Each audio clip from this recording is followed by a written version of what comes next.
Bonsoir. Le 100 millième prêt à taux zéro, il a été signé aujourd'hui à Villebon-sur-Yvette. Sur place, Nathalie Kosciusko-Morizet et Benoît Apparu, représentant le gouvernement. Il faut dire que ce prêt est considéré comme le principal outil de la fameuse réforme de l'accession à la propriété. Le chef de l'État a lui-même, en quelque sorte, porté cette réforme. Le prêt à taux zéro, c'est un outil qui démarre très fort. Le prêt à taux zéro plus, en fait, c'est une réforme des dispositifs existants. On a fondu les dispositifs existants. Maintenant, c'est beaucoup plus lisible, beaucoup plus simple. Quiconque achète son premier logement, résidence principale, a le droit à un prêt à taux zéro plus. Bon, après, les montants sont différenciés en fonction de la zone dans laquelle on achète, de la qualité énergétique du logement et puis de la situation de la famille, à la fois en termes de nombre d'enfants et en termes de situation financière. Mais tout le monde a droit à un prêt à taux zéro plus quand il achète son logement pour la première fois et c'est un vrai coup de pouce. Voilà, NKM au micro de Flore Onissa. Autre ministre aujourd'hui dans le département, c'était cette fois ce matin, Christine Lagarde, mais cette fois sur la zone de Courtabœuf aux Ulisses. Visite dans les locaux CGG Veritas, leader mondial en services et équipements géophysiques pour la production d'hydrocarbures, entreprise qui a pu profiter du fonds stratégique d'investissement pour soutenir le développement des PME, les petites et moyennes entreprises. Et la ministre de l'économie a annoncé à cette occasion un renforcement d'1,5 milliard d'euros de la dotation de ce fonds stratégique, dont 500 millions dès cette année sous la forme d'un prêt à long terme. C'est ce soir que débute à Bondoufle la grève reconductible des postiers. C'est toujours la restructuration avec la fermeture quasi annoncée du centre de tri qui est au cœur des préoccupations. Et c'est l'intersyndicale qui a lancé un mouvement reconductible. Le transfert des activités vers le site de Vissou n'est toujours pas prêt d'être accepté. 4 établissements scolaires privés musulmans existent déjà en Île-de-France. Un 5e est en projet et ça se passerait à Corbeil-Essonnes. Cette initiative unique dans le département, elle est portée par l'association France Pluriel ou AFP qui a justement son siège dans cette ville. La mairie ne s'oppose pas à la construction de cette école. L'inspection d'académie n'a pas encore donné son aval. Quant aux fonds nécessaires à la construction, eh bien, ils ne sont pas encore totalement réunis. Les explications de Claire Colombel. Ce bâtiment, situé au 22 rue de Robinson à Corbeil, pourrait bien être transformé en école primaire et en collège privé musulman. À l'origine de ce projet, l'AFP, Association France Pluriel, qui souhaite ainsi proposer aux parents qui le souhaitent une éducation un peu plus stricte pour leurs enfants. 900 000 euros pour l'achat de ces 2 immeubles mitoyens et 50 000 euros pour l'aménager et le mettre aux normes pour accueillir des élèves. Au total, 950 000 euros sont nécessaires pour que ces écoles puissent ouvrir. Actuellement, l'AFP dispose de seulement 250 000 euros, mais ils envisagent de vendre leur siège et tentent de négocier le prix avec France Télécom, le propriétaire du bâtiment. Jean-Pierre Bechter, maire de la ville, est plutôt pour la réalisation de ce projet.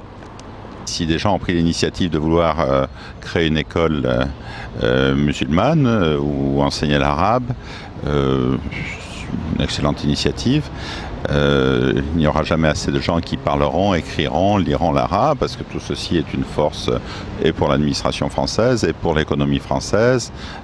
Plus il y a de gens qui sont compétents dans cette matière, dans cette langue, mieux c'est.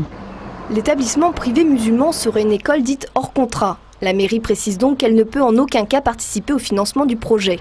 Pour que l'école puisse ouvrir, une demande doit être faite auprès de la préfecture et de l'inspecteur d'académie Christian Wassenberg.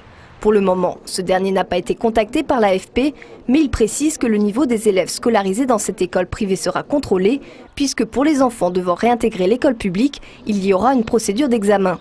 Si l'association réunit tous les fonds et obtient les accords de l'État, l'école primaire et le collège privé musulman ouvriraient normalement pour la rentrée 2012.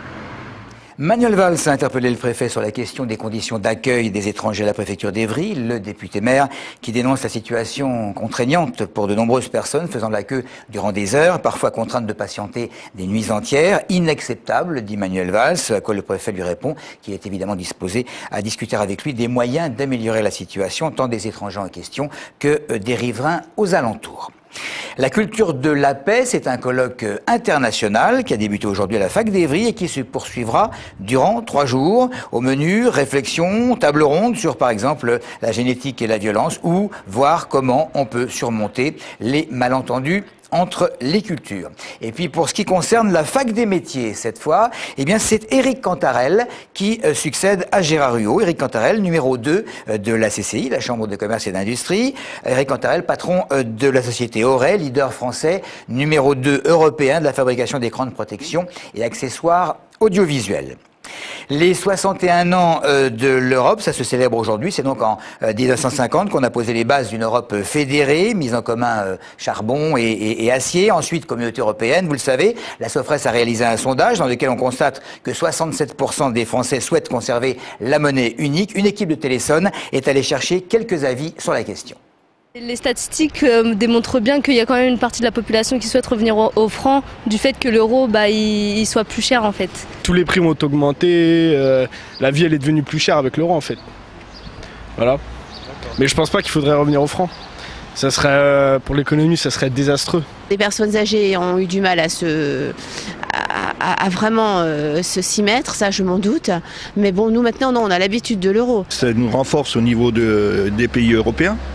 On serait tout seul, la France, on serait pauvre. On a un peu perdu l'identité quand même de la monnaie française, c'est sûr. Après, il y a des choses qui augmentaient aussi avec l'euro, quoi. C'est évident. Maintenant, moi, je trouve ça assez pratique pour voyager. Et moi, je m'en fous. En fait, c'est le système entier. C'est ce qu'on change ou qu'on change pas. C'est-à-dire que l'euro en lui-même, c'est un petit grain de sable dans le système. Que ça soit en francs ou en euros, 1 c'est égal à 1, quoi. Moi, j'en suis pas satisfait. J'étais trop jeune quand il y avait le franc, donc je serais perdu si on revenait au franc.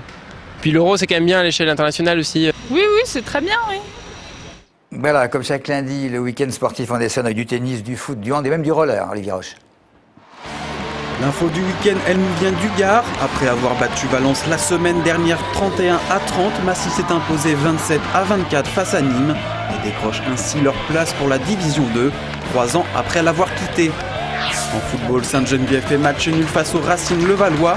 Les Essoniens ouvrent la marque par Diallo en première mi-temps avant de voir Keita égaliser à 10 minutes de la fin pour le Racing. Au classement, les hommes d'Emmanuel Dorado sont 13e à seulement une longueur d'avance du premier relégable. En rugby, Massy s'incline de peu 29 à 26 sur le terrain de Lannemezan pour les 8e de finale du trophée Jean Prat. Rien n'est encore joué dans la course à la montée. Match retour dimanche prochain à domicile. En tennis, Savigny recevait Marseille pour la deuxième journée du championnat de France par équipe. Les Essoniennes s'imposent 5 à 3 et remontent à la 3e place à 2 points du leader Arcachon.